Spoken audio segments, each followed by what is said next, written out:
கர்த்தர் நம்மை ஆசீர்வதிப்பார். ஒரு முறை கூட தேவ பாதத்தில் வந்திருக்கிறவங்களை நான் வாழ்த்துகிறேன். கர்த்தர் நம்முடைய வாழ்க்கையிலே பெரிய காரியங்களை செய்வார். அல்லேலூயா. உள்ள ஆராதனை என்கிற தலைப்பில் கர்த்தருடைய வார்த்தைகளை நாம் தியானித்து கொண்டிருக்கிறோம். இன்றைக்கும் தொடர்ந்து அந்த தலைப்பில் தான் கர்த்தருடைய வார்த்தையை தியானிக்க போகிறோம். வாசிக்கலாம். யாத்திராகமத்தின் புஸ்தகம் 8ஆம் அதிகாரம் 1வது வசனம்.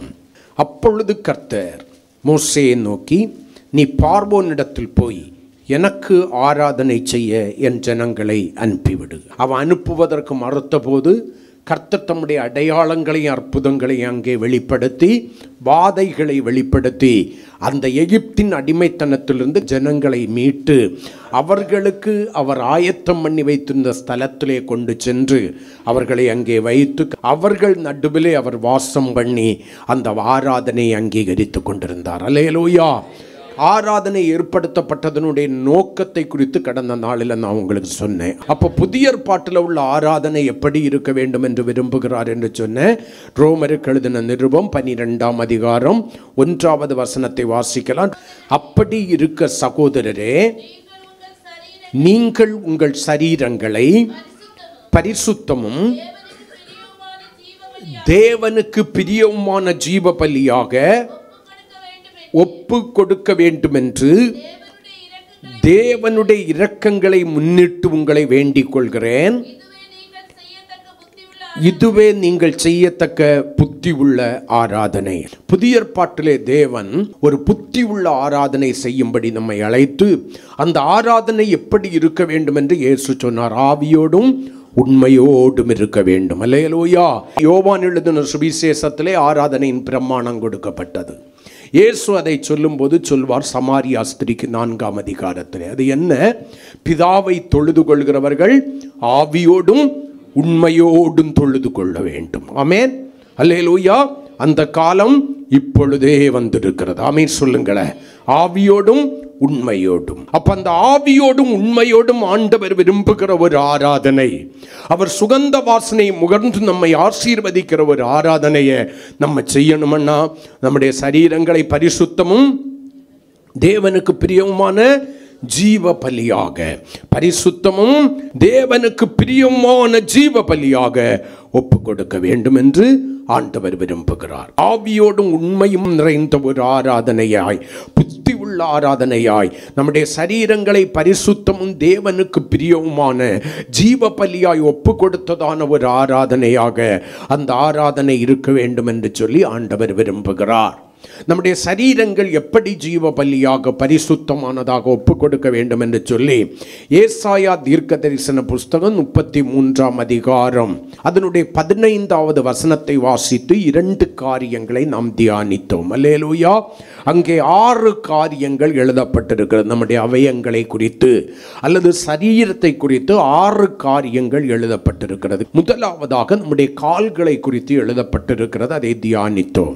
நம்முடைய கால்கள் நீதியின் வழிகளிலே நடக்கிற கால்களாய் இருக்க வேண்டும். அவர் தம்முடைய நாமத்தின் நிமித்தம் நீதியின் பாதையில நம்மை நடத்துகிறார். அல்லேலூயா. அப்ப முதலாவது தேவன் விரும்புகிற பரிசுத்தமும் அவருக்கு பிரியமான ஜீவ பலியாய் ஒப்பு கொடுக்கப்பட்ட சரீரங்களில் இருக்கிற கால்கள், புத்தி உள்ள ஆராதனை ஆராதிப்பதற்கென்று தேவனுக்கு தன்னுடைய வாழ்க்கை அர்ப்பணித்த மனுஷியினுடைய வாழ்க்கை எப்படி இருக்கும்னா நீதியின் பாதையில் நடக்கிற கால்களை உடையதாயிருக்கும்.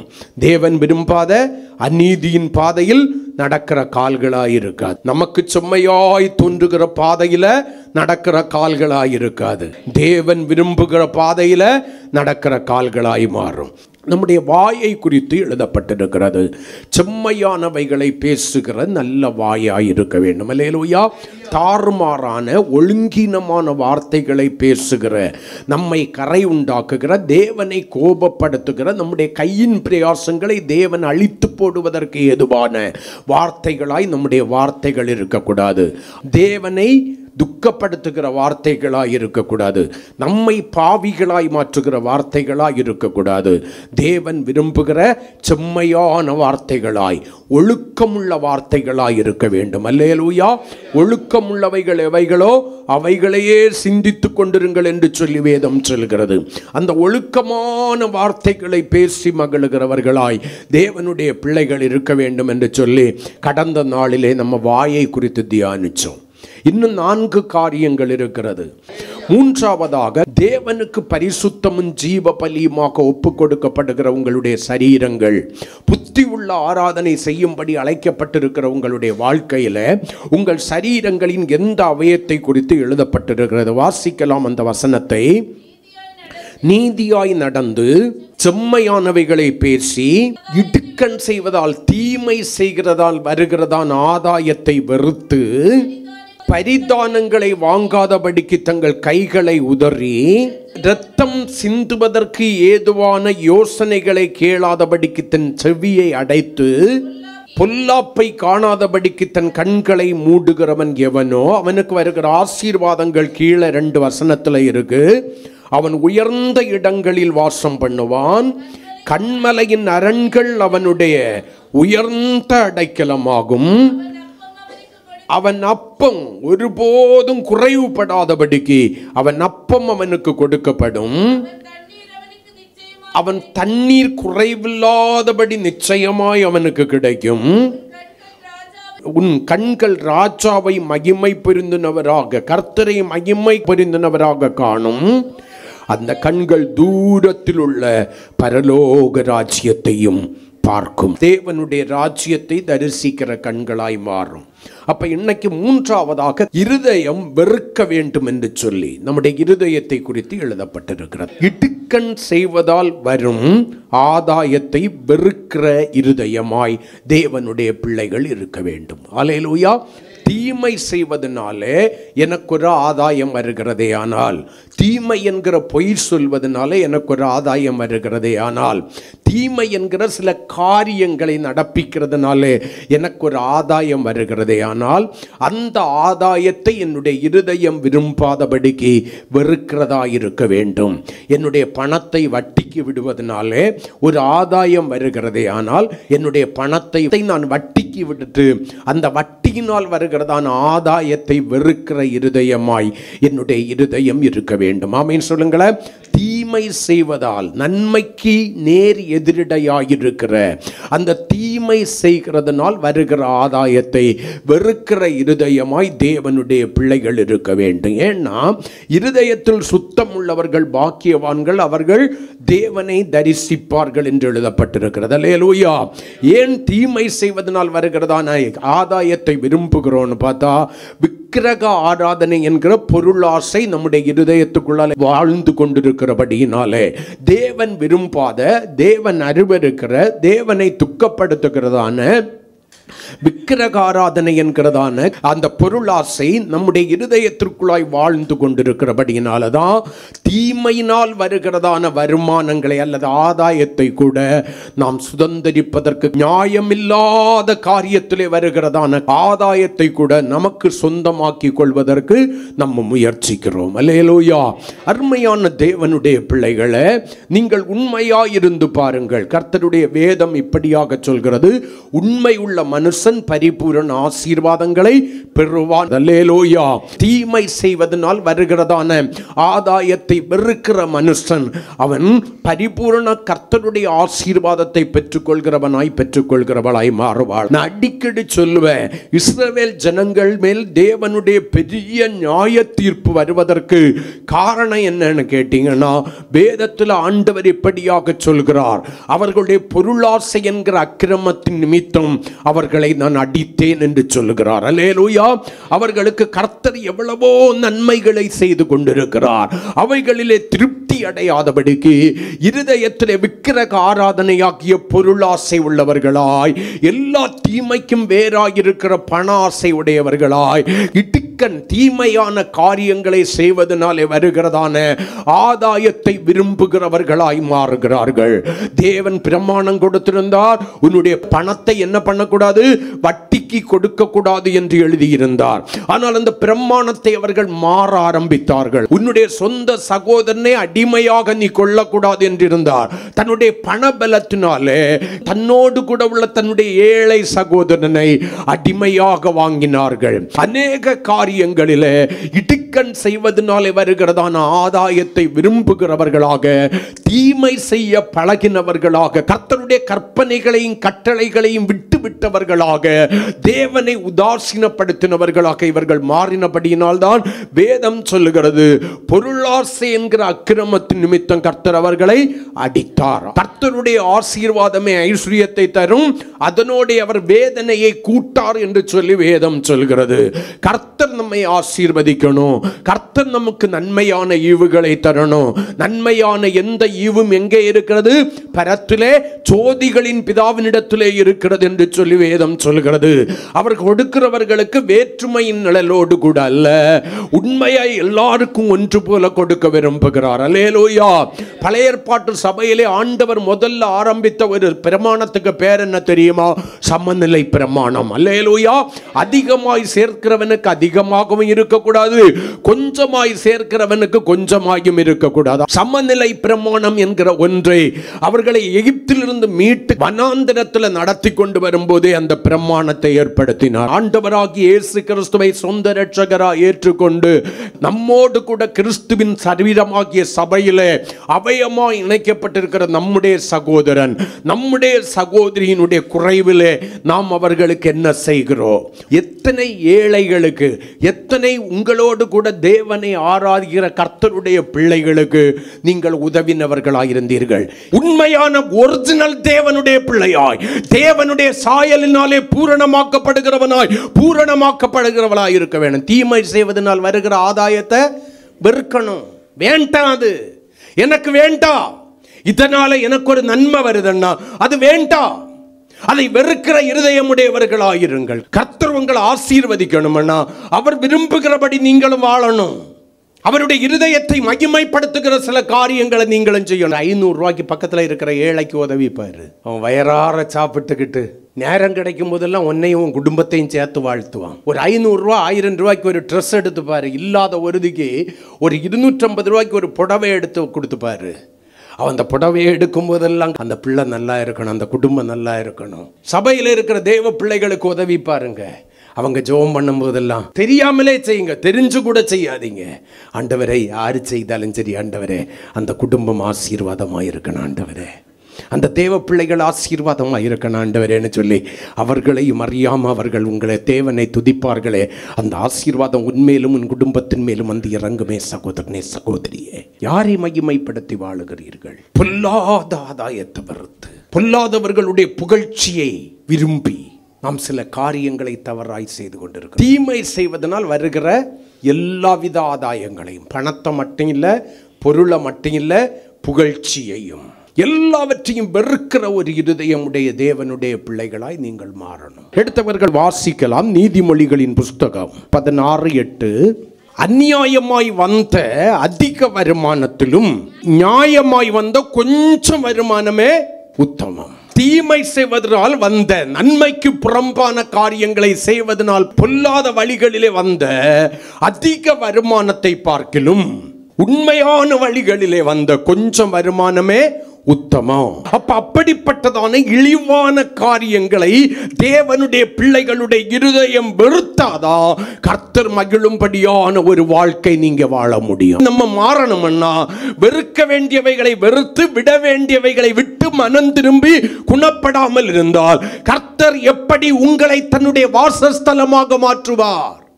எப்படி மாற்றுவார்? இவ்வளவு சத்தியத்தை கேட்டும் உங்களால் சில காரியங்கள் இருந்து விடுதலையாகி வெறுத்து வெளியே வர முடியலன்னா, அருமையான வாலிபனே, கன்னிகையே, பிரிய சகோதர சகோதரி, நாம் யாரை மகிமைப்படுத்தி வாழ்ந்து கொண்டிருக்கிறோம்? எங்கே செல்லுவதற்கு ஒரு வாழ்க்கை வாழ்ந்து கொண்டிருக்கிறோம்?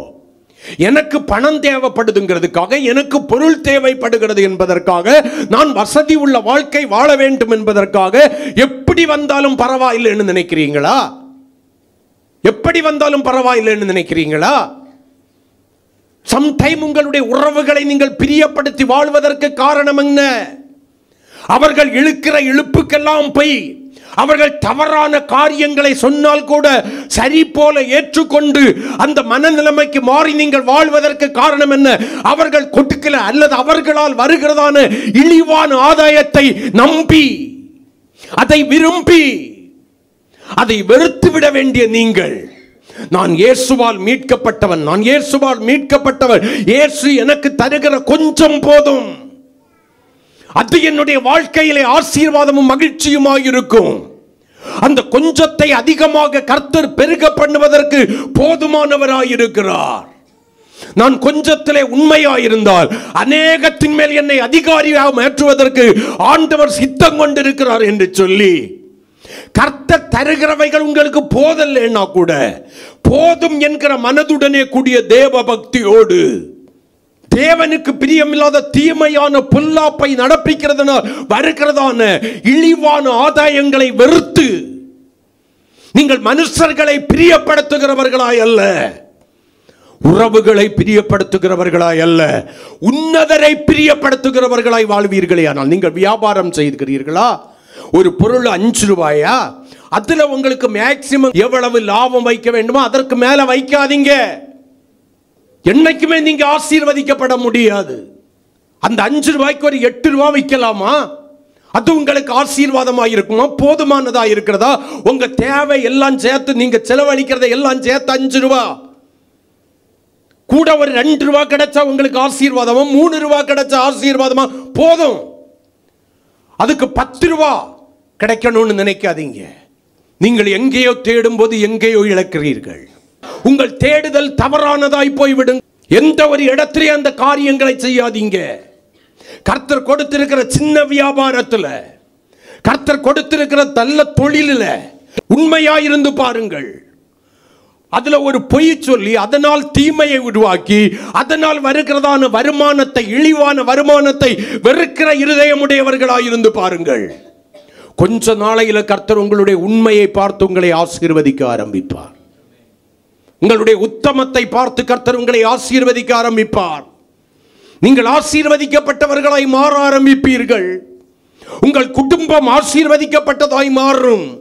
உங்களுடைய குறைவுகளும் வளர்ச்சிகளும் மாறி நீங்கள் நிறைவான சம்பூரணம் உள்ள ஆசீர்வாதம் உடையவர்களாய் மாறுவீர்கள். உங்களை அற்பமா எண்ணினதான உறவுகளுக்கு முன்பாக கர்த்தர் உங்களுடைய தலையை உயர்த்த ஆரம்பிப்பார்.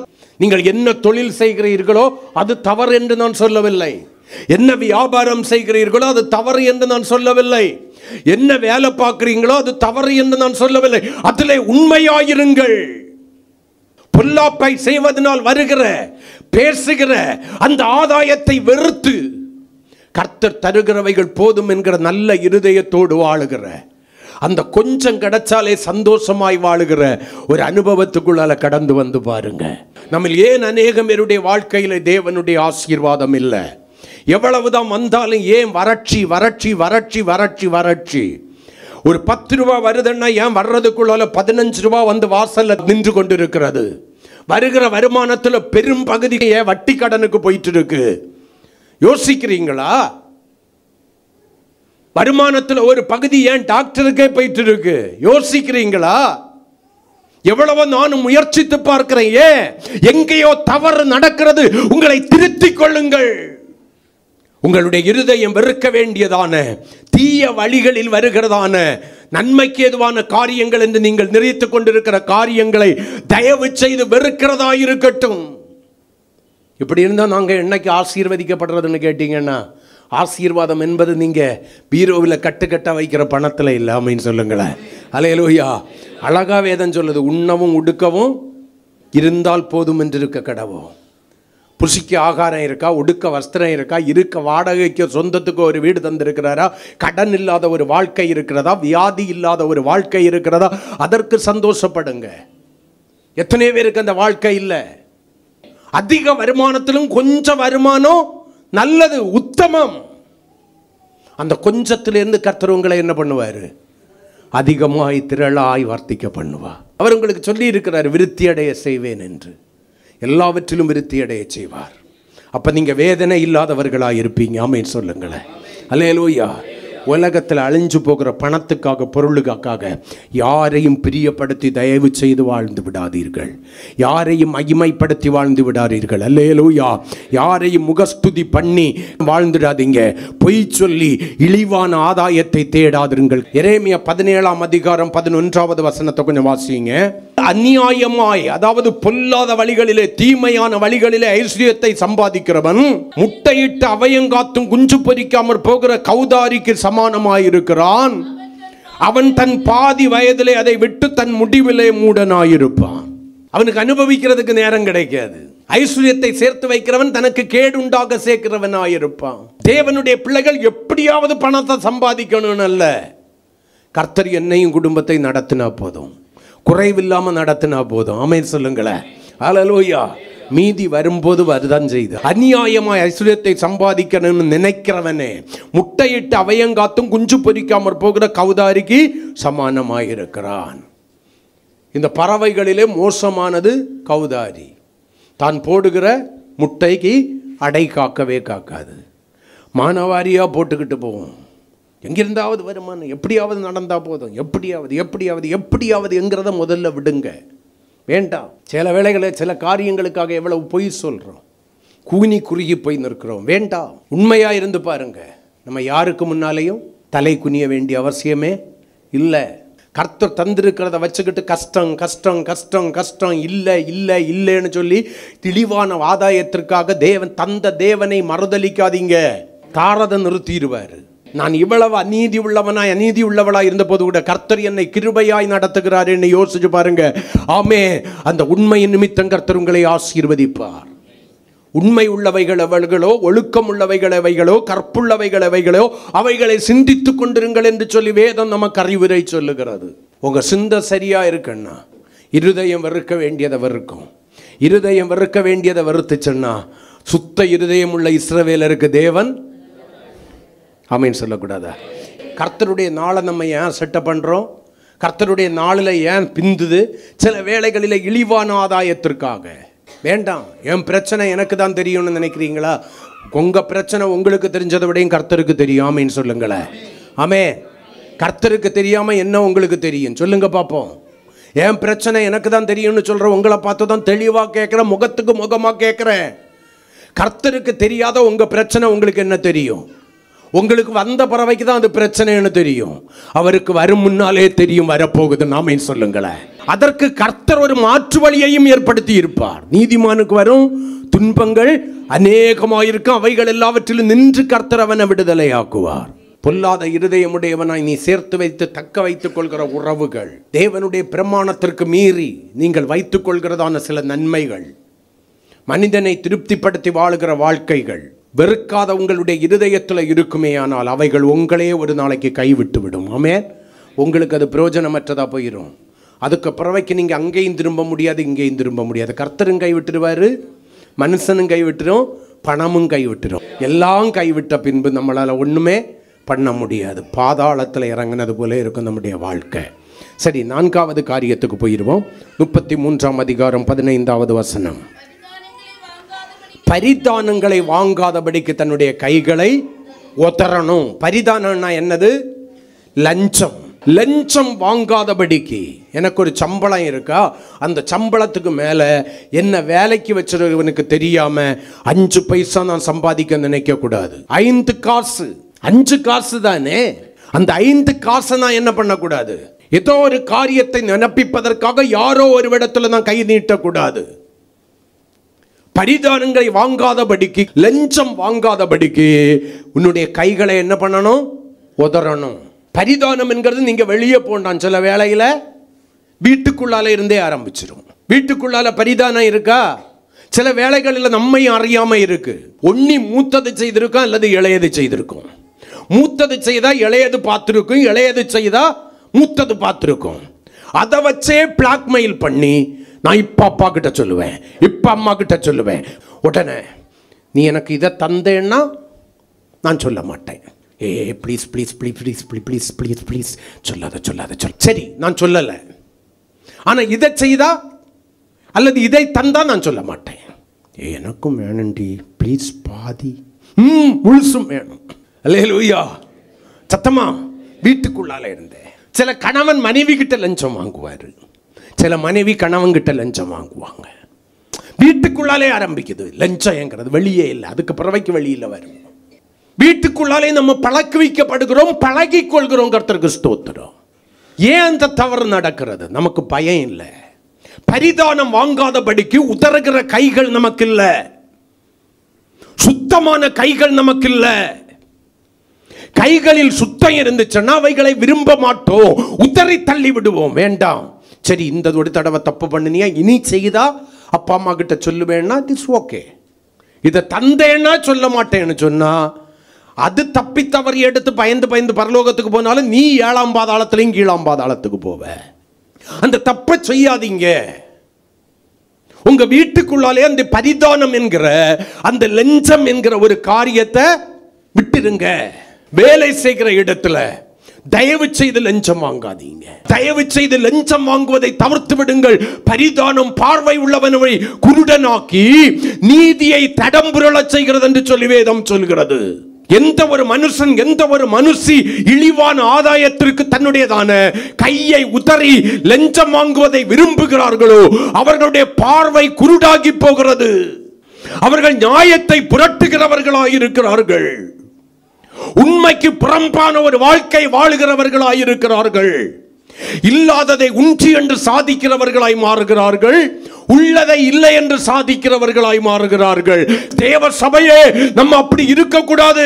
நம்முடைய கைகள் பரிதானம் வாங்காதபடிக்கு உத்தரப்பட்டதாக இருக்க வேண்டாமே சொல்லுங்களேன். உங்களுக்கு நண்பர்கள் இருக்கலாம், தோழிகள் இருக்கலாம், அவர்களுடைய சில தவறுகளை நீங்கள் வெளியே சொல்லிடக்கூடாதுன்னு உங்களுக்கு என்ன பிடிக்குமோ அதை வாங்கி தருவாங்க. எதுக்கு? சொல்லிடக்கூடாது. நீங்கள் எந்த அளவிற்கு அந்த காரியத்தை மூடி மறைக்கிறீர்களோ அந்த அளவிற்கு நீங்கள் பாவிகளாய் மாறுகிறீர்கள். உங்களை அறியாமல் உங்களுடைய கரங்கள் உத்தரப்படாத ஒரு சூழ்நிலைக்கு தள்ளப்படுகிறது. உங்க கரங்களை என்ன ஒட்டிக்கொள்கிறது? மாசு ஒட்டிக்கொள்கிறது. தேவன் விரும்பாத காரியம் ஒட்டிக்கொள்கிறது. எடுத்தவர்கள் வாசிக்கலாம். யாத்திராகமத்தின் புஸ்தகம் 23:8. பரிதானம் வாங்காதிருப்பாயாக, லஞ்சம் வாங்காதிருப்பாயாக. பரிதான லஞ்சம் பார்வை உள்ளவனை குருடாக்கி நீதிமான்களுடைய வார்த்தைகளை புரட்டுகிறதா இருக்கிறது. ஆமே. உன்னுடைய பார்வையை குருடாக்கி, உன்னுடைய உண்மையை குருடாக்கி அவமாக்கி போட்டு நீதிமான்களுக்கு விரோதமாக தீமை செய்வதற்கு உங்களை அடிமைப்படுத்தி விடுகிறது. நீ வேலை பார்க்குற இடத்துல நீ நல்லா இருக்கணும்னு நினைக்கிற ஒன்று ஒருதன் திருட பழக்கிறான்னா, ஒரு இது திருட பழக்கிறான்னா நினச்சிக்க. அவர்கள் செய்கிறது வெளியே தெரியக்கூடாதுங்கிறதுக்காக என்னையும் அந்த பழக்கத்திற்குள்ளே கொண்டு வருகிறார்கள். சிம்பிள். நீங்கள் உண்மையாக இருக்கும்போது உங்களை அந்த உண்மையிலிருந்து பிசக செய்வதற்கு முயற்சி செய்கிறார்களே. ஆனால் நீங்கள் சொல்லுங்க, கள்ள வேலை கற்றுத்தர்றாங்கன்னு நினச்சிக்குங்க. அவர்கள் அதை செய்து கொண்டிருக்கிறாங்க. அவங்க தவறு என்னை கொண்டு வெளியே வந்துடக்கூடாதுங்கிறதுக்காக என்னையும் அதற்குள்ளால என்ன பண்ணுறாங்க? உட்படுத்துகிறார்கள். பணக்காரியமா என்னையும் அதற்குள்ளால உட்படுத்துகிறாங்க. இந்த பாரு, இப்படியெல்லாம் நம்ம பண்ணலாம், இதில் ஒன்றும் தப்பு இல்லை. கணவன் வருமானங்களை கொண்டு வரும்போது மனைவி கேட்கணும், இது ஏது? மனைவி வருமானங்களை கொண்டு வரும்போது கணவன் கேட்கணும், இது ஏது? பிள்ளைகள் வருமானங்களை கொண்டு வரும்போது, வழக்கத்துக்கு மாறான வருமானங்களை கொண்டு வரும்போது பெற்றவர்கள் கேட்கணும், இது ஏது? இது சுத்தமான கைகளிலே வந்தது தானா? மாசில்லாத கைகளிலே, ரத்தம் கரைத்தால் கரைப்படாத கைகளிலே வந்தது தானா என்று சொல்லி கேட்கணும். அப்பதான் நம்முடைய வாழ்க்கை ஆசீர்வாதமாயிருக்கும். பரிதானம் வாங்காதபடிக்கு உதறப்பட்ட கைகள். சாமுவேலின் பிள்ளைகள் சாமுவேலை போல் அல்ல. நீங்கள் எடுத்தவர்கள் வாசித்து பாருங்க.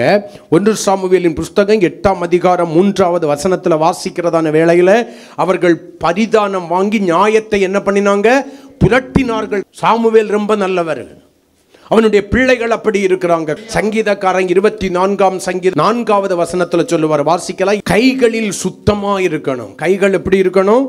இருதயத்தில் மட்டும் சுத்தம் இருந்தால் போதாது. கை சுத்தம் இல்லைன்னாலும் இருதயம் தன்னுடைய சுத்தத்தை இழந்துவிடும். கைகளில் சுத்தம் உள்ளவனும் இருதயத்தில் மாசில்லாதவனுமாயிருந்து தன் ஆத்மாவை மாயைக்கு ஒப்பு கொடாமலும் கபடாய் ஆணையிடாமலும் இருக்கிறவனே அவன் கர்த்தரால் ஆசீர்வாதத்தையும் தன் ரட்சிப்பின் தேவனால் நீதியையும் பெறுவான். நீ ஒருத்தருக்கு கூட வேலை பார்க்குறிய, அவங்களுக்கு தெரியாமல் ஒரு பைசா கூட விரும்பிடாத.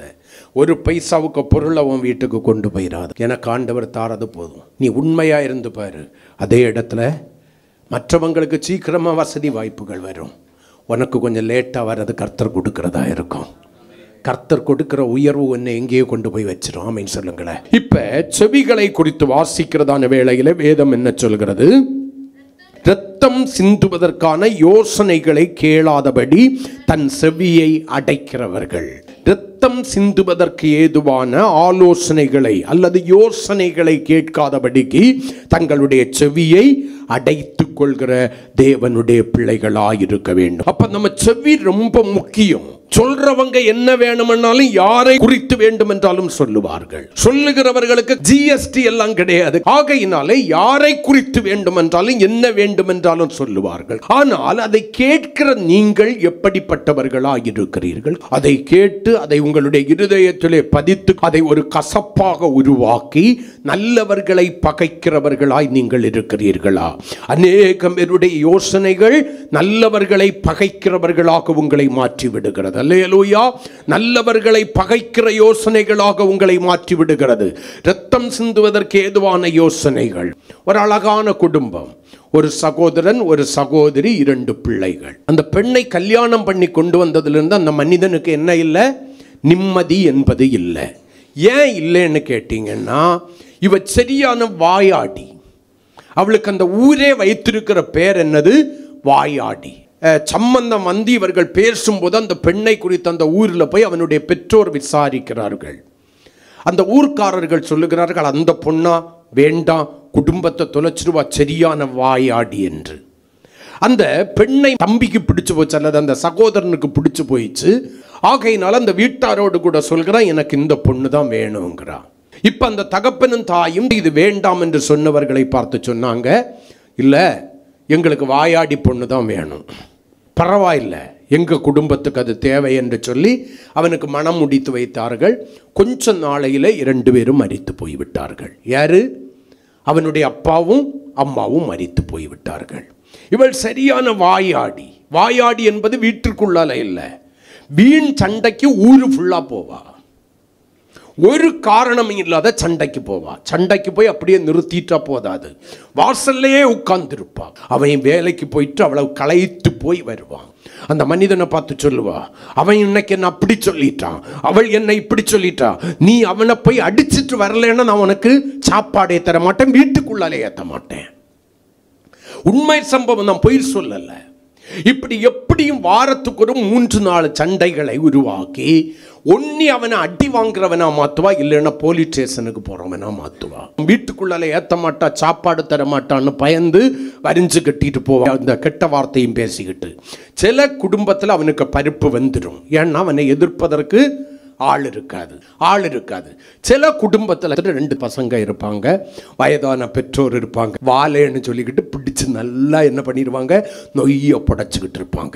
ரத்தம் சிந்துவதற்கு ஏதுவான யோசனைகளை கேட்கிற செவி அதுதான் சொல்ல வந்தேன். தேவனுடைய பிள்ளையே, யாருக்கோ தீமைகளை உண்டு பண்ணுகிற, யாருக்கோ வேதனைகளை உண்டு பண்ணுகிற, யாருக்கோ ஓயாத கண்ணீரை உண்டு பண்ணுகிற யோசனைகளை கேளாதபடிக்கு தேவ பிள்ளைகளாகிய உங்களுடைய செவி அடைக்கப்பட்ட செவிகளாய் இருக்க வேண்டும். ஆமென் சொல்லுங்களேன். அடைக்கப்பட்ட செவிகளாய் இருக்க வேண்டும்.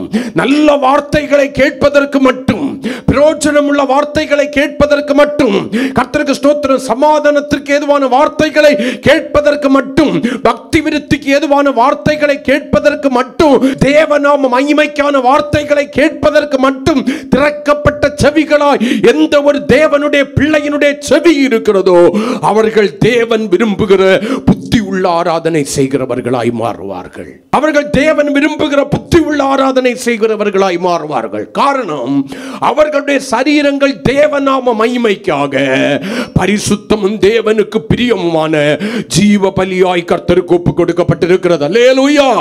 அவர்கள் விரும்புகிறபடி வாழாதபடிக்கு அவர்களுடைய அவயங்கள் சிலுவையில் அறையப்பட்டிருக்கிறது கிறிஸ்துவோடு கூட. அவர்கள் விரும்புகிறபடி வாழாதபடிக்கு தேவன் விரும்புகிறபடி வாழும்படியாக அவர்கள் கிறிஸ்துவுக்குள் மரித்தவர்களாயும் அவருக்குள்ளாய் எழுந்தவர்களாயும் இருக்கிறார்கள். கரங்களை கொட்டி கர்த்தரை மகிமைப்படுத்துவோமா. ஹல்லேலூயா, ஹல்லேலூயா. நம்ம அடிக்கடி சிலவங்களை பார்த்து சொல்லுவோம், பேசாம உன் வாயை பெனாயில போட்டு கழுவிரு. நம்ம என்ன கேட்டா சொல்லுவேன், நிறைய பேருக்கு, உன் வாயை போய் முதல்ல சிலுவையில் அரைஞ்சிடு. உன் வாயை சிலுவையில் அரைஞ்சிரு. அதே இன்னைக்கு சொல்றேன், உன்னுடைய செவிகளை என்ன பண்ணிரு, சிலுவையில் அரைஞ்சிரு. சிலருக்கு குடிக்கிறோமோ திங்கிறோமோ குளிக்கிறோமோ அதுக்கெல்லாம் நேரம் இல்லைனாலும் 4 வீட்டில் உள்ள கதையை கேட்டு 4 பேருக்கு சொல்லணும். நீ மற்ற குடும்பங்களுடைய காரியங்களை கேட்டு மற்றவர்களுக்கு சொல்லுகிற மனுஷியாய் இருந்தாயானால் உன்னுடைய குடும்பத்தை நீ பாழாக்கி கொண்டிருக்கிறாய். தவிர்த்து விடுங்கள். தேவையில்லாத காரியங்களை கேட்பதற்கு விரைந்தோடி உங்களுடைய செவிகளை திறந்து வைத்திருக்காதிருங்கள்.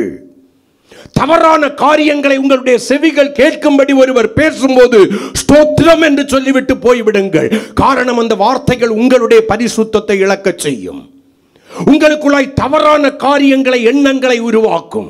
எத்தனையோ காரியங்கள் நம்முடைய வாழ்க்கையில நல்லவர்களை நம்ம பகைக்கிறதுக்கு காரணம் என்ன? சிலருடைய வார்த்தைகளை நம்பிவிட்டோம். அந்த வார்த்தைகள் இருந்த சூழ்ச்சிகள் நமக்கு தெரியவில்லை. அவர்கள் நமக்கு ஒரு தீமையும் செய்யவில்லை. நாம் அவர்களாலே தீமை அடைந்தவர்களும் அல்ல. ஆனால் யாரோ சொல்லுகிற ஒரு வார்த்தை நல்லதா கெட்டதா சரியா தவறா என்பதை யூகிக்க தவறி அதை இரத்தம் சிந்துவதற்கு ஏதுவான யோசனையாய் அது இருக்கிறபடியினால நல்லவர்களை பகைக்கிறவர்களாய் மாறுகிறோம். அல்லேலூயா. டக்குன்னு தப்பா நினைச்சிடுறோம். நாமும் தவறாய் பேச ஆரம்பித்து விடுகிறோம். காரணம் என்னங்கிறதை யோசிச்சு பாருங்க. உங்களுடைய செவிகள் இன்னும் பரிசுத்தமும் தேவனுக்கு பிரியமான ஜீவ பலியாய் ஒப்பு கொடுக்கப்படவில்லை. கொடுக்கப்பட்டிருக்குமே ஆனால் உங்களுடைய செவிகள் அப்படிப்பட்ட செவிகளாய் இராது. யோபு 34:3 வாசிக்கிறதான வேளையில செவிகள் எப்படிப்பட்டதா இருக்க வேண்டும் என்பதை குறித்து யோபு சொல்லுவார். வாசிக்கலாம். வாயானது போஜனத்தை ருசி பார்க்கிறது போல, போஜனத்தை ருசி பார்க்கிறது போல கர்த்தர் தந்திருக்கிற செவியானது வார்த்தைகளை சோதித்து பார்க்கும். பரிசுத்தமும் தேவனுக்கு பிரியமான ஜீவ பலியாய் ஒப்பு கொடுக்கப்பட்ட செவி ஒரு மனிதனுக்குள்ளாய் மனுஷியினிடத்திலே இருக்குமே ஆனால் அந்த செவி மற்றவர்களால் பேசப்படுகிற வார்த்தைகளை சோதித்து பார்க்கிற செவியாய் மாறும். தேவையில்லாத முடிவெடுக்கிறதான இருதயம் அந்த செவிகளுக்கு உள்ளவர்களுக்கு இருக்காது. அந்த செவிகள் சோதித்து பார்க்கும். எது சரி எது சரியில்லை, இது தவறான காரியமாய் இருக்கிறது, இது மற்றவர்களுக்கு வேதனை உண்டாக்குகிறதான வார்த்தைகளாய் இருக்கிறது. ஐயோ, இந்த வார்த்தைகளை நான் கேட்டு என்னுடைய செவிகளுக்குள்ளாய் கொண்டு போய் என்னுடைய இருதயத்திலே பதித்து என்னுடைய பரிசுத்தத்தை நான் இழக்க விரும்பவில்லை. எனக்குள்ளாய் இருக்கிற தெய்வ பயத்தை நான் இழக்க விரும்பவில்லை. ஆகையினாலே இப்படிப்பட்ட யோசனைகளை நான் கேளாதபடிக்கு என்னுடைய செவிகளை நான் அடைத்துக் கொள்கிறேன் என்று சொல்லி அந்த இடத்தை விட்டுக்கிட்டு ஸ்தோத்திரத்தோடு கூட கடந்து சென்று விடுவோம். அப்படியா அப்படியா, எனக்கு இதுவரைக்கும் தெரியாது பாருங்க. அப்புறம் அவ ஒரு 4 சேர்த்து சொல்லுவான், அவன் ஒரு 4 சேர்த்து சொல்லுவான். இது கேட்கறது என்ன ஆகும் தெரியுமா? கேட்கும் போதே கண்ணு மூக்கு வாய் எல்லாம் அங்கங்க எக்ஸ்ட்ரா பிட்டிங் வச்சிடும். அது ஏற்கனவே எக்ஸ்ட்ரா சொல்லியாச்சு. இது போய் இன்னும் எக்ஸ்ட்ராவை சேர்த்து கொஞ்சம் இன்னொரு ஆளுகிட்ட சொல்லும். அந்த ஆளு கொஞ்சம் எக்ஸ்ட்ராவை சேர்த்து இன்னொரு ஆளுகிட்ட சொல்லும். இதற்கு காரணம் யார்? நீயும் நானும் தான். உன்னுடைய செவிகளும் என்னுடைய செவிகளும் வார்த்தைகளை சோதித்து பார்க்கிற செவிகளாய் இருந்திருக்குமே. ஆனால் குடும்பத்தில் சில கும்மி அடிக்கிறதுக்குன்னே சிலது புகுந்து வரும். நல்லா ஓடிக்கிட்டு இருக்கிற கப்பல்ல திடீர்னு தண்ணி புகுந்து போகிறது போல, அதை மூழ்கடிக்கிறதை போல, அதை கொட்டிய அலைகளுக்கு உட்படுத்தி உடைத்து போடுகிறதை போல சிலது புகுந்து வரும். நீ சந்தோஷமா வாழ்றது சிலருக்கு பிடிக்காது. நீ உன்னுடைய மனைவியை நேசிப்பது சிலருக்கு பிடிக்காது. உன்னுடைய கணவனை நேசிப்பது சிலருக்கு பிடிக்காது. நீ உன்னுடைய பிள்ளைகளை நேசிக்கிறது சிலருக்கு பிடிக்காது. உன் பெற்றோரை நேசிப்பது சிலருக்கு பிடிக்காது. உன் குடும்பத்தில் இருக்கிற அந்த சமாதானத்தை சந்தோஷத்தை கெடுப்பது எப்படி? ரத்தம் சிந்துவதற்கு ஏதுவான யோசனைகளை தொடர்ந்து நமக்குள்ளால விதைச்சுக்கிட்டே இருப்பாங்க. ஏதோ ஒரு விதத்தில் நமக்குள்ளாய் நம்முடைய மனைவியை குறித்து, நம்முடைய கணவனை குறித்து, நம்முடைய பிள்ளைகளை குறித்து, பெற்றோரை குறித்து இருக்கிறதான நல்லெண்ணங்கள் தொலைந்து போகும்படியாக அந்த யோசனைகள் நம்முடைய இருதயத்திலே கிரியை செய்ய ஆரம்பிக்கிறது. நன்றாய் கவனித்து பாருங்க. மனைவி மேல 100% நம்பிக்கை இருக்கும் கணவனுக்கு. ஆனா எவனோ வந்து சொல்லுவான், ஊர்ல எல்லாம் இப்படி நடக்குது, உனக்கு பொண்டாட்டியை குறித்து உனக்கு தெரியுமா? யாரை குறித்து யார் சொல்வது? உன்னுடைய சரீரத்தை குறித்தாக்கும். யாருக்கு குற்றம் சாட்டுவதற்கு உரிமை உண்டு? அது கர்த்தர்வனுக்கு தந்த சுதந்திரம், கர்த்தர்வனுக்கு தந்த ஆசீர்வாதம். அன்பான சகோதர சகோதரி சொல்றேன், கேட்கிற வாலிபனை கன்னிகையை சொல்றேன், உனக்கும் உன் குடும்பத்திற்கும் பிரிவினை உண்டாக்குகிற ஒன்றை இடையில அனுமதிக்காத. அது எப்பேற்பட்டவர்களா இருந்தாலும் சரி, உன்னுடைய சுக வாழ்க்கைக்குள்ளால, உன்னுடைய சமாதான வாழ்க்கைக்குள்ளால, நீங்கள் வாழ்கிற இன்பமான வாழ்க்கைக்குள்ளால யாரோ ஒருவரை அனுமதிக்காதிருங்கள். யாரோ ஒருவருடைய வார்த்தைகளை அனுமதிக்காதிருங்கள். நான் எல்லாம் எனக்கு அப்பனை மதிக்கவே மாட்டேனே, நான் எல்லாம் எனக்கு அப்பனை, சே என்ன எதுக்கு எடுத்தாலும் எங்க டேடி எங்க மம்மிங்கிற நம்ம வளர்ந்துட்டோம். அருமையான சகோதர சகோதரி, யோசித்துக்கொள். பைத்தியங்கள் வந்து உன் குடும்பத்தை கெடுக்காதபடிக்கு பார்த்துக்கொள். அந்த யோசனைகளை கேளாதபடிக்கு உன்னுடைய செவியை அடைத்துக்கொள். உன் குடும்பம் தொடர்ந்து தலைத்து எழும்பும், உன்னுடைய குடும்பம் கட்டப்படும். வாலிபனை கன்னிகையை, உன்னுடைய வாழ்க்கை ஆசீர்வாதமாக இருக்கும். உன் வாழ்க்கை ஆசீர்வாதமாக இருக்கும். ரத்தம் சிந்துவதற்கு ஏதுவான யோசனைகளை கேளாதபடிக்கு உன்னுடைய செவி அடைக்கப்பட்டதே ஆனால் அது வார்த்தைகளை சோதித்தறியும். வாயானது போஜனத்தை ருசி பார்க்கிறதை போல செவியானது என்ன பண்ணும்? ஏன்னா என்னுடைய செவி ஜீவ பலியாய் ஒப்பு கொடுக்கப்பட்டிருக்கிறது. பரிசுத்தமும் தேவனுக்கு பிரியமான காரியங்களை செய்வதற்கு மட்டும் என்னுடைய செவி ஜீவ பலியாய் ஒப்பு கொடுக்கப்பட்டிருக்கிறது. அந்த செவிகளில் இன்னொரு சப்தத்தை ஆண்டவர் சொன்னார், என்னுடைய ஆடுகள் என் சத்தத்தை நன்றாய் அறிந்திருக்கிறது. ஆமென், அல்லேலூயா. அப்படிப்பட்ட சப்தத்தை கேட்டு பழகுகிறதான செவிகளை உள்ள தேவனுடைய பிள்ளைகளாயிருப்பார்கள். அவர்கள் தேவனுக்கு என்ன பண்ணலாம்? புத்தி உள்ள ஆராதனை செய்யலாம். எரேமியா 6ஆம் அதிகாரம் 10வது வசனத்தை கொஞ்சம் வாசிச்சீங்கன்னா வேதம் சொல்லுகிறது, அவர்கள் கேட்கும்படி நான் யாரோடே பேசி எச்சரிப்பேன். அவர்களுடைய செவி விருத்த சேதனம் இல்லாதது, சுத்திகரிக்கப்படாத செவி. அவர்கள் கேட்கவே மாட்டார்கள். எதை கேட்க மாட்டாங்க? நான் பேசி எச்சரிக்கிற என்னுடைய வார்த்தைகளை, பக்தி விருத்தி உண்டாக்குகிற என்னுடைய வார்த்தைகளை, ஜீவனுக்கு ஆயத்தப்படுத்துகிற என்னுடைய வார்த்தைகளை, என்னை போல மாற்றுகிற என்னுடைய வார்த்தைகளை கேட்க மாட்டார்கள். மற்ற எல்லா சப்தங்களும் அவர்களுடைய செவிகளிலே துணிக்கும். எல்லா சப்தங்களும் அவர்களுக்கு கேட்கும். அவர்களுடைய செவி எப்படி இருக்கும்? திறக்கப்பட்ட செவிகளாயிருக்கும். எதையுமே சோதித்தறிய மாட்டார்கள். எளிதாய் நம்புவார்கள். யோசனை கெட்ட புத்தி இல்லாத ஜாதி என்று வேதம் சொல்லுகிறது. யோசனை கெட்ட புத்தி இல்லாத ஜாதி என்று. அந்த சோதித்தறிகிறதான செவி விருத்த சேதனம் உள்ள சுத்திகரிக்கப்பட்ட செவியா இருக்கும். அது தேவ வார்த்தைகளை கூர்ந்து கவனிக்கும். காரணம், அந்த வார்த்தைகளில் என்ன இருக்கிறது? ஆவியும் ஜீவனும் இருக்கிறது. கரங்களை கொட்டி அந்த வார்த்தைகளில் நம் மரணத்திற்கு தப்பும்படியான வழிகள் இருக்கிறது. நீங்க என்னைக்குமே ஒன்றை புரிஞ்சுக்கணும். நீங்க ஒரு இடத்துல விழுந்திருப்பீங்க, அல்லது நான் விழுந்திருப்பேன். ஒரு நடந்து போகும்போது காலிடறி விழுந்திருப்பேன்.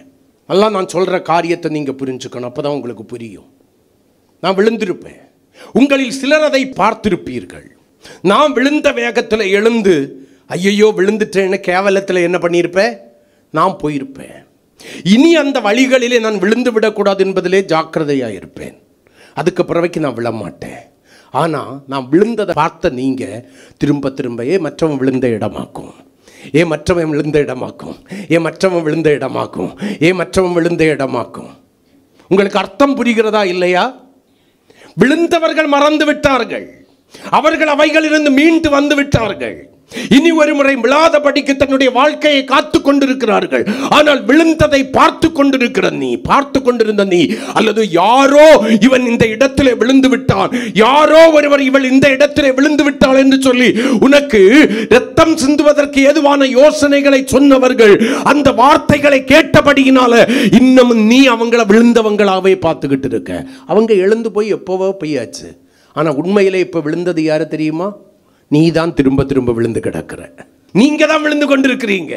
ஏன்னா அவன் பிராக்டிக்கலா விழுந்தா எழும்பினா போயிட்டான், விழுந்தா எழும்பினா போயிட்டா. அதற்கு பின்பு ஜாக்கிரதையா இருக்கிறா. இந்த இடத்துல இனி ஒரு ஆபத்து வந்துடக்கூடாது, இனி நான் விழுந்துடக்கூடாது, இனி என்னுடைய கால்களை இடறிடக்கூடாது. நான் எழும்பியாச்சு, அதோட மறந்துடும். ஆனா பார்த்தவர்களும் அதை குறித்து கேள்விப்பட்டவர்களும் திரும்ப திரும்ப அதில் விழுந்து கொண்டிருப்பார்கள் வார்த்தையினால். தேவஜனமே, தவறு செய்கிறவர்கள் என்னைக்கும் தவறு செய்யணும்னு கிடையாது. அவர்கள் தவறுக்கு மனஸ்தாபப்பட்டு அதிலிருந்து திரும்பி கரையேறும்போது நீ அதை குறித்து திரும்ப திரும்ப பேசி பேசி பேசி பேசி அவர்களை மறுபடியும் அந்த குழிக்குள்ளால தள்ளிக்கிட்டே இருக்காத. ரத்தம் சிந்துவதற்கு ஏதுவான யோசனைகளை கேட்காத.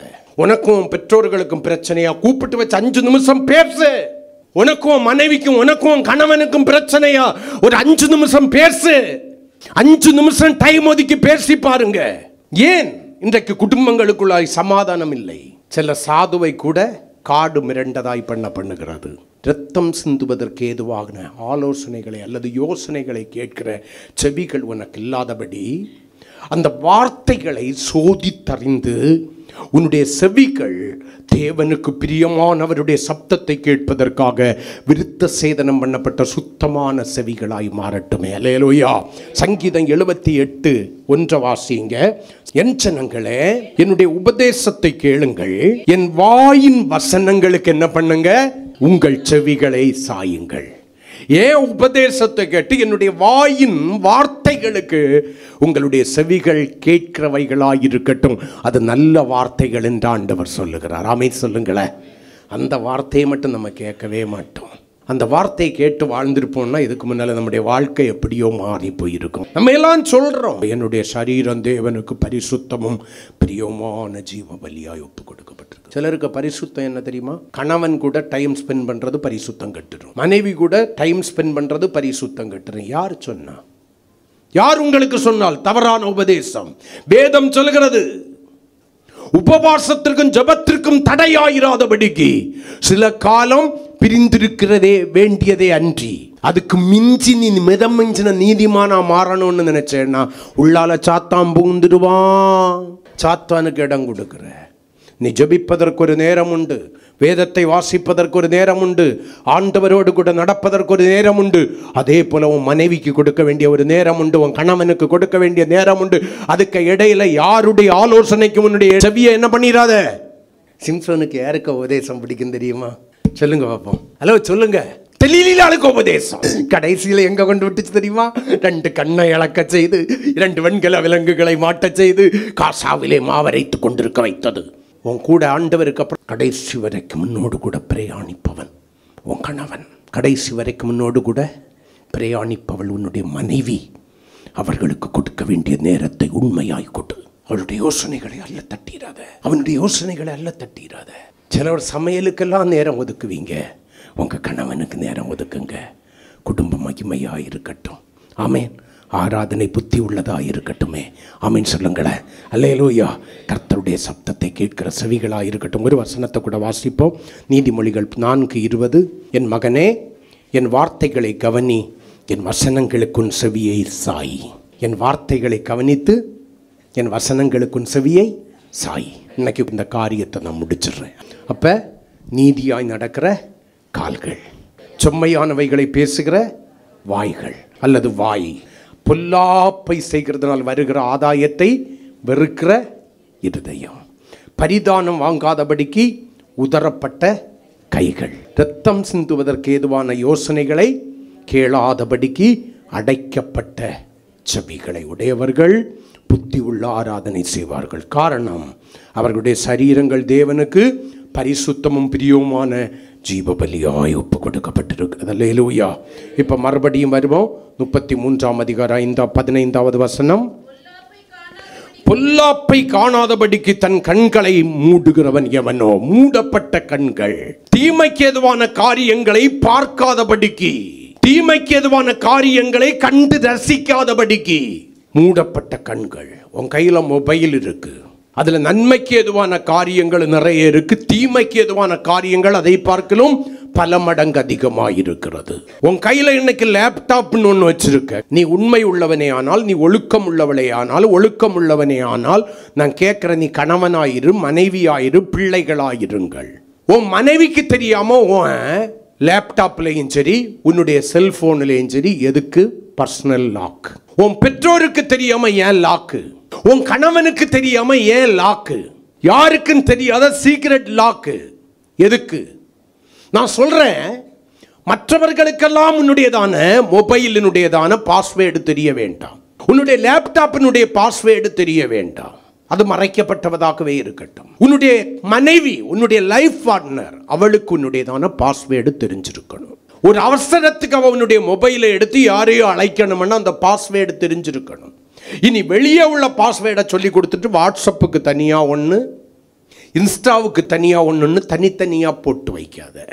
நீ உண்மை இல்லாதவன், நீ உண்மை இல்லாதவள், நீ ஒழுக்கங்கட்டவன், ஒழுக்கங்கட்டவள். நன்னடத்தையை எங்கேயோ இழந்திருக்கிறாய். ஏன் நம்மால முடியல? உங்களில் அநேகமருடைய வாழ்க்கை ஏன் அங்க தடம் புரளுகிறது? காரணம், நீங்கள் பொல்லாப்பை பார்க்கும்படி அதை வைத்திருக்கிறீர்கள். நலமல்லாத காரியங்களை காண்கிற கண்கள் உங்களுக்கு இருக்கிறது.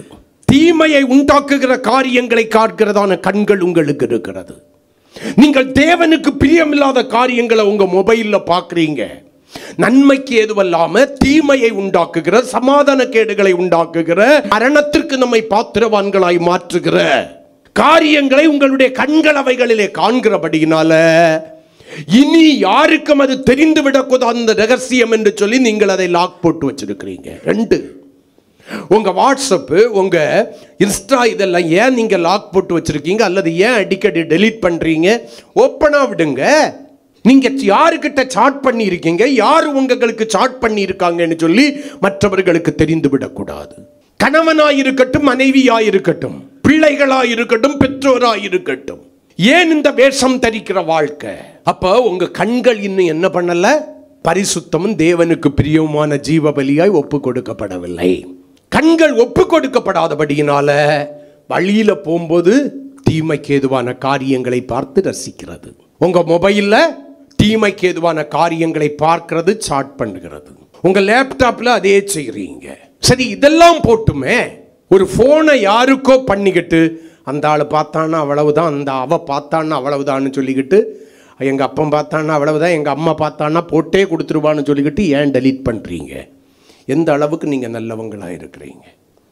பொல்லாப்பை காணாதபடிக்கு கண்களை மூடுகிறவர்களா இருக்க வேண்டும். எந்த ஒரு தீமைக்கு எதுவான காரியங்களை உங்களுடைய கண்கள் கண்டு என்ன பண்ணக்கூடாது? ரசிக்க கூடாது. உன் கணவனுக்கு உண்மையாயிரு, உன் மனைவிக்கு உண்மையாயிரு, உன் பெற்றோருக்கு உண்மையாயிரு. தேவனுடைய பிள்ளையே உண்மையாயிரு.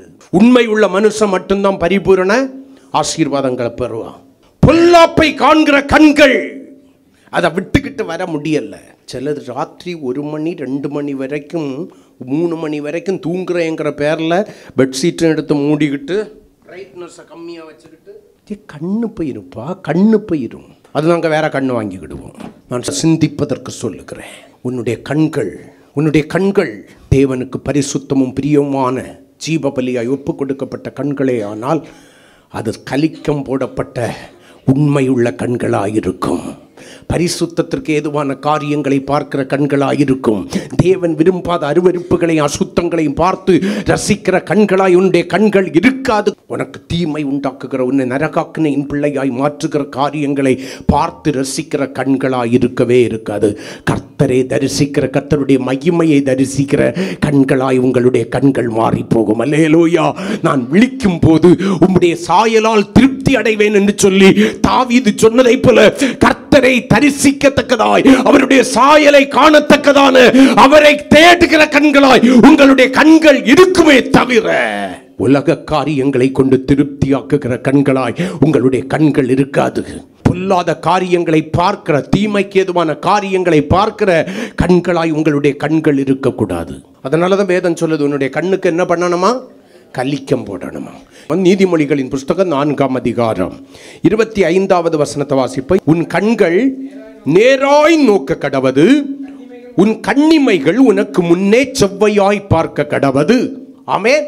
உன் கண்ணு எப்படி பார்க்கணுமா? நேராய், உண்மையாய் பார்க்கணுமா. தேவையில்லாம இந்த சிலதை பார்த்தா வாயில வார்த்தை வராது, கண்ணும் பேச ஆரம்பிச்சிடும். நீங்க நினைக்கிறீங்க உங்களை விட எல்லாம் பைத்தியம். அருமையான தேவனுடைய பிள்ளையை நேராய் நோக்கணும், ஒழுங்கா நோக்கணும், பரிசுத்தமானவைகளை பார்க்கணும். உண்மை உள்ள கண்களாய், ஒழுக்கம் உள்ள கண்களாய் அந்த கண்கள் இருக்கணும். காரணம், அவைகள் கர்த்தரை தரிசிக்க வேண்டிய கண்கள். இப்ப யோபு 31:1 யோபு தன்னுடைய வாழ்க்கையை குறித்து சொல்றான். தனக்கு தீமையை உண்டு பண்ணுகிற, தன்னுடைய பரிசுத்தத்தை கெடுக்கிற, நீதி கேடை தனக்குள்ளாய் உருவாக்குகிறதான கண்களை எப்படி வைக்கிறான் பாருங்க. உடன்படிக்கை பண்ணப்பட்ட கண்களாய் வைக்கிறான். சொல்றான், என் கண்களோடு கூட உடன்படிக்கை பண்ணி கொண்ட நான் ஒரு கன்னிகையின் மேல் நினைவாயிருப்பது எப்படி? ஆமென் சொல்லுங்களேன். கன்னிகை என்பது 2 காரியங்கள். ஒன்று, உலக காரியங்களை என்னுடைய கண்கள் பார்த்து ரசிக்காது, தீமைக்கு எதுவான. 2 கன்னிகை என்பது ஸ்திரீகளை குறிக்கிறது. உடன்படிக்கை பண்ணிக்கொள் உன்னுடைய கண்ணோடு கூட. என்னுடைய கண்கள் பொல்லாத காரியங்களை, பரிசுத்தத்தை இழக்கச் செய்கிற காரியங்களை பார்க்காது. என்னை புத்தி இல்லாத ஆராதனை செய்வதற்கு தகுதிப்படுத்துகிறதான காரியங்களை பார்க்காது. என்னுடைய கண்கள் தேவன் விரும்புகிறதான காரியங்களை பார்த்து புத்தி உள்ள ஆராதனை செய்கிறவளாய் என்னை மாற்றும். என் கண்களோடு கூட ஒரு உடன்படிக்கை பண்ணி இருக்கிறேன். ஏன் தெரியுமா? என்னுடைய கண்ணு என் சரீரத்தின் முழுவதையும் இருளாக்கிவிடும் என்று வேதம் சொல்கிறது. இருளாக்கிவிடும், பாவம் உள்ளதாக்கிவிடும், பரிசுத்தத்தை இழக்கச் செய்துவிடும், தேவனை தரிசிக்கிற பாக்கியத்தை இழக்கச் செய்துவிடும். ஆகையினால இன்னைக்கு உங்க கண்ணோடு கூட ஒரு உடன்படிக்கை பண்ணுங்க. நேராக தான் பார்க்கணும், எதையும் மாய்மாலமாக பார்க்கக்கூடாது. ஆமீன் சொல்லுங்களேன். உண்மைக்கு புறம்பாய் பார்க்கக்கூடாது, இச்சையோடு கூட பார்க்கக்கூடாது. ஆமீன் சொல்லுங்களேன். அல்லேலூயா, அல்லேலூயா. தீமையை உண்டாக்குகிற காரியங்களை பார்க்காதபடிக்கு உங்க கண்களை மூடிக்கொள்ளுங்க. ஆமே. மொபைலை எடுக்கும்போது, ஓப்பன் பண்ணும்போது தீமைக்கு ஏதுவான காரியங்களை வரும், அதை தவிர்த்துருங்க. வருது பார்க்குறேன்னு சொன்னேன்னா அதில் உனக்கு ஆசை இருக்கு, அதனால நீ பார்க்குற. பரிசுத்தமும் தேவனுக்கு பிரியமான ஜீவ பலியாய் ஒப்பு கொடுத்து புத்தி உள்ள ஆராதனை செய்கிறவர்களுடைய கால்கள் நீதியின் பாதையில் நடக்கும். வாய் செம்மையானவைகளை பேசும். இருதயம் பொருளாசையை வெறுக்கிற அல்லது பொல்லாத ஆதாயத்தை வெறுக்கிற இருதயமாய் மாறும். அல்லேலூயா. கைகள் பரிதானத்தை வாங்காதபடி உதறுகிற கைகளாய் மாறும். அல்லேலூயா. நம்முடைய காதுகள் இரத்தம் சிந்துவதற்கு ஏதுவான யோசனைகளை கேளாதபடிக்கு மூடப்பட்டதான காதுகளாய் மாறும். நம்முடைய கண்கள் பொல்லாப்பை பார்க்காதபடி, தீமையான காரியங்களை பார்த்து ரசிக்காதபடி, மற்றவர்களுக்கு வேதனை உண்டாக்குகிற காரியங்களை பார்க்காதபடி, தேவனை தரிசிக்கும் பாக்கியத்தை இழக்கச் செய்கிற காரியங்களை பார்க்காதபடிக்கு நேரானவைகளை பார்க்கிற கண்களாய், உடன்படிக்கை பண்ணப்பட்ட கண்களாய், என்னுடைய சரீரத்தை எப்பொழுதும் வெளிச்சம் கெட்டு போகாமல் வெளிச்சமாகிய பரிசுத்தமாய் பாதுகாக்கிறதான கண்களாய் என்னுடைய கண்கள் மாறினால் நான் செய்வது புத்தி உள்ள ஆராதனையாயிருக்கும். தேவன் என்னை அழைத்து தெரிந்து கொண்டு சபையிலே கொண்டு வந்து வைத்த நோக்கம் நிறைவேறும். கர்த்தருடைய கரங்களில் ஒப்பு கொடுப்போம், முழங்கால் படியிடுவோம். தேவனை ஆராதிக்கும்படி அழைக்கப்பட்டிருக்கிறோம். அது புத்தி உள்ள ஆராதனையாக இருக்க வேண்டும். அது புத்தி உள்ள ஆராதனையாக இருக்க வேண்டுமானால் தேவ பிரமாணத்தின்படி இருக்க வேண்டும். ஆவியோடும் உண்மையோடும் ஆராதிக்கும்படி அழைக்கப்பட்ட தேவனுடைய பிள்ளைகளுடைய வாழ்க்கையில் அவர்களுடைய சரீரங்களை பரிசுத்தம் தேவனுக்கு பிரியமான ஜீவ பலியாய் ஒப்பு கொடுத்திருப்பாங்க. அவர்கள் புத்தி உள்ள ஆராதனை செய்வாங்க. அவர்களுடைய கால்கள் நீதியின் பாதையில் நடக்கும். அவர்களுடையதான வாய் செம்மையானவைகளை பேசும். அவர்களுடைய இருதயம் தேவையில்லாத வருமானங்களை வெறுக்கும். அவர்களுடைய கைகள் பரிதானங்கள் வாங்காதபடிக்கு அவைகளை உத்தரும். அவர்களுடையதான செவிகள் இரத்தம் சிந்துவதற்கு ஏதுவான யோசனைகளை கேளாதபடிக்கு மூடப்பட்ட செவிகளாய் இருக்கும். அவர்களுடைய கண்கள் பொல்லாப்பை காணாதபடிக்கு, தீமைக்கு ஏதுவான காரியங்களை காணாதபடிக்கு, நன்மைக்கு ஏதுவல்லாத காரியங்களை காணாதபடிக்கு ஆமேன் அடைக்கப்பட்ட கண்களாயிருக்கும். அன்பு சகோதரனே, சகோதரியே, வாலிபனே, கன்னிகையே, உங்கள் கால்கள் எப்படி, உங்கள் வாய்கள் எப்படி, உங்களுடைய இருதயம் எப்படி, உங்களுடைய கைகள் எப்படி, உங்களுடையதான செவிகள் எப்படி, உங்களுடைய கண்கள் எப்படி, சோதித்து பார்ப்போம். நலமானதை பிடித்துக் கொள்வோம். இயேசு சீக்கிரம் வரப்போகிறார். ஹல்லேலூயா. கர்த்தருடைய கரங்களில் ஒப்பு கொடுப்போம். கர்த்தர் நம்மை ஆசீர்வதிப்பார்.